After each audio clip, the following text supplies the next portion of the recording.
ಮೊಹಮ್ಮದ್ ಮುತಾಲಿಕ್ ಯತ್ನಾಳ್ ಆ partition of ಇಂಡಿಯಾದು ತಿರುಗಿ ಮುರುಗಿ ಅದೊಂದು ಪುಸ್ತಕ ಯಾವ ಹೇಳ್ಯಾರ ಪುಣ್ಯಾತ್ಮಗ ಎಲ್ಲಿ ಪುಸ್ತಕ ಓದೋದು ಗೊತ್ತಿಲ್ಲ. ಯತ್ನಾಳ್ ಅವ್ರು ಏನು ಮಾಡತ್ತಾರ ಡಾಕ್ಟರ್ ಬಾಬಾ ಸಾಹೇಬ್ ಅಂಬೇಡ್ಕರ್ ಅವರು ಭಾಳ ಜಪ ಮಾಡ್ಲಾಕತ್ತಾರ. ಮುತಾಲಿಕ್ ಅಂತ ಒಂದು ಅದಕ್ಕೆ ಇದು ಜೂನಿಯರ್ ಮುತಾಲಿಕ್ ಇದೆ ಈಗ ನಮ್ಗಿರಕ್ಕೆ. ಅವರಿಗೆ ಪಾರ್ಲಿಮೆಂಟ್ ಸದಸ್ಯತ್ವ ಮಾಡೋದ್ರಲ್ಲಿ ಪ್ರಮುಖ ಪಾತ್ರ ಮುಸಲ್ಮಾನರದ ಇವತ್ತು ದೇಶದವರು. ಪುಣ್ಯಾತ್ಮ ಇಷ್ಟು ಸಂಸ್ಥೆಗಳು ಬ್ಯಾಂಕ್ಗಳು ಏನೇನೋ ಮಾಡಿ ಒಂದರೆ ದಲಿತ ಸದಸ್ಯತ್ವ ಮಾಡ್ಕೊಂಡು ಜೂನಿಯರ್ ಮೊಹಮ್ಮದ್ ಮುತಾಲಿಕ್ ಯತ್ನಾಳ್ ಅವ್ರ ಬಗ್ಗೆ ಸ್ವಲ್ಪ ಸ್ಪಷ್ಟೀಕರಣ ನಿನ್ನೆ ಹೇಳಿದ್ದು. ಜೂನಿಯರ್ ಮೊಹಮ್ಮದ್ ಮುತಾಲಿಕ್ ಅಂತ ಯಾಕೆ ಹೇಳಬೇಕಂದ್ರೆ ಅವ್ರ ಪರಿಸ್ಥಿತಿ ಮುತಾಲಿಕ್ಕಿಂತ ಪರಿಸ್ಥಿತಿ ಯಾಕಂದ್ರೆ ಹೆಂಗೆ ಆಗ್ತದೆ ಯಾಕೆ ಹೇಳಕತ್ತಿದ್ರೆ ಜೂನಿಯರ್ ಮೊಹಮ್ಮದ್ ಮುತಾಲಿಕ್ ಯತ್ನಾಳ್ ಅಂತ ಯಾಕೆ ಆಗ್ತದೆ ಈಗ ನೋಡ್ರಿ ಮುತಾಲಿಕ್ ಸಾಕಷ್ಟು ನಾ ಹಿಂದೂ ಇರೋದು ನಾ ಹಿಂದೂ ಇಲ್ಲಿ ಅವ್ನು ತುಂಬ ಎಲ್ಲ ಹಿಂದುತ್ವವಾಗಿ ಅವರು ಇತರ ಮುಸ್ಲಿಮರ ಬಗ್ಗೆ ಕೆಟ್ಟ ಶಬ್ದ ಹೇಳಿ ನಾ ಹೀರೋ ಆಗ್ತೀನಿ ಲೀಡರ್ ಆಗ್ತೀನಿ ಅಂತೇಳಿ ಭಾಳಷ್ಟು ಎಲ್ಲ ವಿಚಾರ ಮಾಡ್ಬೋದು. ಈಗ ಎಲ್ಲಿ ಬಂದಿದ್ದ ಪರಿಸ್ಥಿತಿ ಮುತಾಲಿಕ್ ಅನ್ನೋದು ಅರ್ಥ ಮಾಡ್ತೀವಿ. ಈಗ ಮುತಾಲಿಕ್ ಮೊನ್ನೆ ಹೋದ ಇಲೆಕ್ಷನ್ ಸಹಿತ BJP ಕೈಕಾಲು ಬಿದ್ದ ಆತ ಕ್ಯಾಮ್ರಾ ಮುಂದೆ ಎಲ್ಲ ಮಾಧ್ಯಮದವ್ರ ಮುಂದೆ ಗಳೋ ಅಂತ ಆತ ನಾನು ಟಿಕೆಟ್ ಕೊಟ್ಟಿಲ್ಲ ಇಷ್ಟೆಲ್ಲ ನಾ ಕೊಟ್ಟಿಲ್ಲ ತಿಳಿತಾರೆ. ಇವತ್ತು ಎರಡು ಕಡೆ ಜೂನಿಯರ್ ಮುತಾಲಿಕ್ ಅವಾಗ ನಿಂತಿದ್ರು 2,000 ಓಟ್ ತಗೊಂಡಿಲ್ಲ. ಅಂದ್ರೆ ಜನ ಏನದಾರ ಭಾಳ ಇವತ್ತು ದಿವಸ ನಮ್ಮ ಕರ್ನಾಟಕ ಜನ ಭಾಳ ಹುಷಾರ ಅದಾರ, ಬುದ್ಧಿವಂತರದಾರ.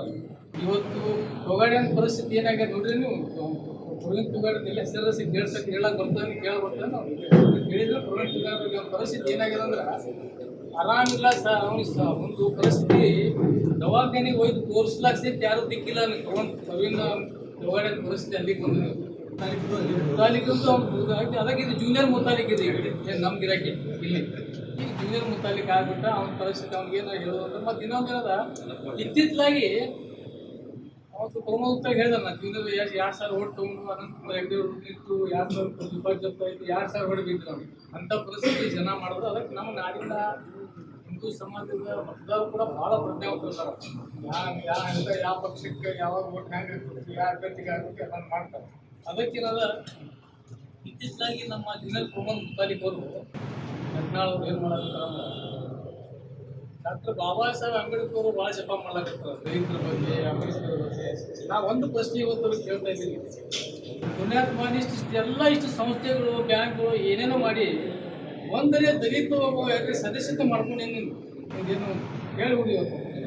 ಒಬ್ಬ ನೌಕರಿ ತೊಗೊಂಡು ಅಥವಾ ಯಾವ ಸಂಸ್ಥೆ ಒಳಗೆ ನಿರ್ದೇಶಕ ಆಗಲಿ ಸದಸ್ಯ ಅಂತೇಳಿ ಯಾರಿಗೆ ಸುಮ್ಮಿಗೆ ಬೋಗಸ್ ಏನ್ರಿ ಭಾಳ ದಲಿತರ ಬಗ್ಗೆ ಇಷ್ಟು ಕಾಳಜಿ ಮಾತಾಡ್ಕೊಂಡ್ರೆ ಏನಿಲ್ಲ. ಒಂದು ಸಂಸ್ಥೆ ಒಳಗೆ ಬ್ಯಾಂಕ್ ಒಳಗೆ ಎಲ್ಲ ಕಡೆ ನೀವೊಂದು ನಿಮ್ದು ಏನು ಸಮಿತಿ ಮಾಡಿ ಅಥವಾ ಮತ್ತೇನೋ ಒಂದು ಬರೀ ಒಂದು ದಲಿತ ವಿದ್ಯಾರ್ಥಿ ನಿಮ್ಮ ಸಂಸ್ಥೆ ಒಳಗೆ ಶಿಕ್ಷಣ ಸಂಸ್ಥೆ ಒಳಗಾಗಲಿ ಒಂದು ದಲಿತ ವಿದ್ಯಾರ್ಥಿಗಳ ಫ್ರೀ ಸೀಟ್ ತೊಗೊಂಡಿದ್ದಾಗ ನೀವು ಹೇಳಿ. ಇವತ್ತು ಏನು ಅಂಬೇಡ್ಕರ್ ಬಗ್ಗೆ ಆ ಪಾರ್ಟಿಷನ್ ಆಫ್ ಇಂಡಿಯಾದು ತಿರುಗಿ ಮುರುಗಿ ಅದೊಂದು ಪುಸ್ತಕ ಯಾವ ಹೇಳ್ಯಾರ ಪುಣ್ಯಾತ್ಮಗ ಎಲ್ಲಿ ಪುಸ್ತಕ ಓದೋದು ಗೊತ್ತಿಲ್ಲ. ಅದಕ್ಕೆ ಆ್ಯಕ್ಚುಲಿ ಪಾರ್ಟಿಷನ್ ಆಫ್ ಇಂಡಿಯಾದು ಎಲ್ಲ ಎಡಿಷನ್ಗಳು ಓದಬೇಕು. ಅವಾಗ ಡಾಕ್ಟರ್ ಬಾಬಾ ಸಾಹೇಬ್ ಅಂಬೇಡ್ಕರ್ ಅವರು ಈ ದೇಶದ ಬಗ್ಗೆ ಈ ದೇಶದ ಎಲ್ಲ ಸಮಾಜದ ಬಗ್ಗೆ ಯಾವ ರೀತಿ ಒಂದು ಸಂದೇಶವನ್ನು ಕೊಟ್ಟಿದ್ರು ಗೊತ್ತಾಗ್ತದೆ. ಇವತ್ತು ಏನಾಗುತ್ತೆ ಬರೀ ಇವತ್ತು ನಿನ್ನೆ ಒಂದು ಭಾಳ ಕೆಟ್ಟ ಮಾತು ಹೇಳಿದ್ರು. ಇಂಥ ಏನಾಗುತ್ತೆ ಬರೀ ಮುಸಲ್ಮಾನರು ಮತ್ತು ದಲಿತರು ಡಾಕ್ಟರ್ ಬಾಬಾ ಸಾಹೇಬ್ ಅಂಬೇಡ್ಕರ್ ಅವರು ದೇಶದ ಮುಸಲ್ಮಾನರು ವಿಷ ಬೀಜ ಅವ್ರ ಮಧ್ಯದಲ್ಲಿ ವಿಷ ಬೀಜ ಅಂತ ಕೆಲಸ ಇವತ್ತು ನಮ್ಮ ಜೂನಿಯರ್ ಮೊಹಮ್ಮದ್ ಮುತಾಲಿಕ್ ಯತ್ನಾಳ್ ಮಾಡ್ತಾ ಇದ್ದಾರೆ. ಅದಕ್ಕಾಗಿ ಇವತ್ತು ಎಲ್ಲರೂ ಶಾಣೆ ಅದಾರ, ದಲಿತರು ಶಾಣೆ ಅದಾರ, ಮುಸಲ್ಮಾನ್ಸ್ ಎಲ್ಲ ಜನಾಂಗದ ಜನ ಇವತ್ತು ಎಲ್ಲ ಶಾಣೆ ಅದಾರ. ಇವ್ರು ಏನು ಹೇಳೋರು ಎಲ್ಲಿ ಇತಿಹಾಸ ಯಾವ ಪುಸ್ತಕ ಓದಾಕ ನಮ್ಗೆ ಪುಣ್ಯಾತ್ಮ ಗೊತ್ತಿಲ್ಲ. ಈ ಪಾರ್ಟಿಷನ್ ಆಫ್ ಇಂಡಿಯಾ ಒಳಗೆ ಮೊಟ್ಟ ಮೊದಲನೇ ದೇಶದಲ್ಲಿ ಈ ಪಾಕಿಸ್ತಾನ ಡಿವೈಡ್ ಮಾಡಿದ್ರು ಅಂತೇಳಿ ಹೇಳುವಂಥ ವ್ಯಕ್ತಿ ಯಾರು ಮಹಾಪುರುಷರು ಡಾಕ್ಟರ್ ಬಾಬಾ ಸಾಹೇಬ್ ಅಂಬೇಡ್ಕರ್. ಯಾಕಂದ್ರೆ ಇವತ್ತು ಅವ್ರು ಮತ್ತೊಂದು ಹೇಳಿದ್ರು ಇಲ್ಲಿ ಬಾಬಾ ಸಾಹೇಬ್ ಹೇಳಿದ್ರು ಮುಸಲ್ಮಾನರು ಇವು ಉಸ್ಕೊಂತ ಇದ್ದೀವಿ ಇದೆಲ್ಲ ಮುಸಲ್ಮಾನರು ಅಶಾಂತಿ ಮಾಡ್ತಾರೆ ದೇಶದೊಳಗೆ ಅದು ಮಾಡ್ತಾರೆ ಅಂತೇಳಿ ಹೇಳಿದ್ರು. ಪುಣ್ಯಾತ್ಮ ಅವ್ರಿಗೆ ಇಲೆಕ್ಷನ್ ಪಾರ್ಲಿಮೆಂಟ್ಗೆ ಹೋಗ್ಲಾಕೊಳ್ಳ ಜನ ಯಾರು ಮೊದಲು ಅರ್ಥ ಮಾಡ್ಕೋಬೇಕು. ಅವರಿಗೆ ಪಾರ್ಲಿಮೆಂಟ್ ಸದಸ್ಯತ್ವ ಮಾಡೋದ್ರಲ್ಲಿ ಪ್ರಮುಖ ಪಾತ್ರ ಮುಸಲ್ಮಾನರದ ಇವತ್ತು ಈ ದೇಶದೊಳಗೆ ಅವೆಲ್ಲ ಅರಿವಿತ್ತು. ಅದಕ್ಕಾಗಿ ಯಾವ ಮುಸಲ್ಮಾನ ಬಗ್ಗೆ ಆಗಲಿ ಅಥವಾ ಇನ್ನಿತರ ಜನಾಂಗದ ಬಗ್ಗೆ ಆಗಲಿ ಡಾಕ್ಟರ್ ಬಾಬಾ ಸಾಹೇಬ್ ಅಂಬೇಡ್ಕರ್ ಹೇಳಿಲ್ಲ. ಅವರು ಎಲ್ಲ ಸರ್ವ ಜನಾಂಗರು ಈ ದೇಶದ ಬಗ್ಗೆ ಭಾಳ ಅಭಿಮಾನಿತರು.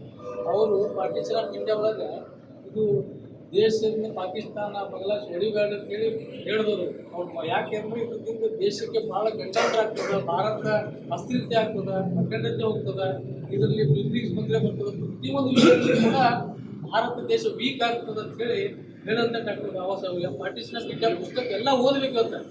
ಯಾವ ಎಲ್ಲಿ ಟೇಸ್ಟ್ ತಂದು ಯಾವ ಓದಾನೋ ಎಲ್ಲಿ ತಂದು ಓದಾಗುತ್ತೆ ಅಂತ ಪುಣ್ಯಾತ್ಮ ಏನು ಒಟ್ಟು ಹುಡುಗರು ಇರ್ತಾರೆ ಮುಂದೆ ತಾಳಿ ಹೊಡ್ದಾಗ ಏನು ಹೇಳ್ಬಿಡ್ತಾನೆ ಒಟ್ಟು. ಅದಕ್ಕಾಗಿ ನಿಜವಾದ ಇತಿಹಾಸ ಹೇಳ್ಬೇಕು ಇವತ್ತು.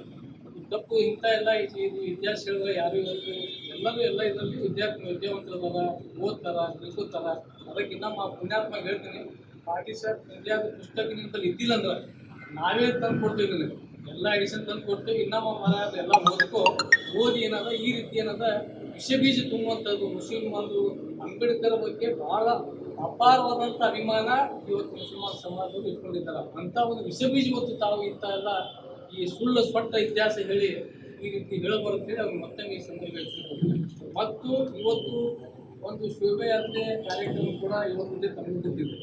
ಅದಕ್ಕಾಗಿ ನಾವು ಮಾನ್ಯ SP ಸಾಹೇಬರಿಗೆ ಇನ್ನೊಮ್ಮೆ ವಿನಂತಿ ಮಾಡ್ತೀವಿ ನಮ್ಮ ಮಾಧ್ಯಮದ ಮುಖಾಂತರ. ಇವತ್ತು ಮತ್ತೆ ಏನಾದರೂ ಅವಹೇಳನಕಾರಿ ಮಾತಾಡೋದಾಗಲಿ ಅಥವಾ ಯಾವುದೇ ಒಂದು ಭೂಮಿನ ಬಗ್ಗೆ ಒಂದು ವ್ಯಕ್ತಿ ಬಗ್ಗೆ ಏನಾದರೂ ತಪ್ಪು ತಲೆ ಮಾತಾಡಿದ್ರೆ ಅದಕ್ಕೆ ಜಿಲ್ಲಾಡಳಿತ ಪೊಲೀಸ್ ಇಲಾಖೆ ಹೊಣೆಗಾರಿಕೆ ಸಲ್ಲಿಸಬೇಕು. ಅದಕ್ಕಾಗಿ ಅವ್ರಿಗೆ ಮೊದಲೇ ತಾಕೀತು ಮಾಡಿ ಆ ಜಿಲ್ಲೆ ಮುತಾಲಿಕ ಏನು ಅರ್ಥವಾಗಿ ತಾಕೀತು ಮಾಡಬೇಕು. ತಾಕೀತು ಮಾಡಿ ಅಂದರೆ ಯಾವುದೇ ಅವಹೇಳನಕಾರಿ ಮಾತಾಡೋದು ಹಾಜಲ್ಲ ಭಾಷಣ ಏನಾದರೂ ಮಾತಾಡೋದು ಮೊದಲೇ ತಾಕೀತು ಮಾಡಬೇಕಂತೇಳಿ ಮಾನ್ಯ SP ಸಾಹೇಬರಿಗೆ ಜಿಲ್ಲಾಡಳಿತಕ್ಕೆ ತಮ್ಮ ಮುಖಾಂತರ ವಿನಂತಿ ಮಾಡ್ತಾರೆ. ಸರ್, ಈಗ ಮೊನ್ನೆ ಸಂಸ್ಥೆ ಬಗ್ಗೆ ಸಿದ್ದೇಶ್ವರ ಸಂಸ್ಥೆಯಿಂದ ಏನು ಘೋಷಣೆ ನಡೀತಾ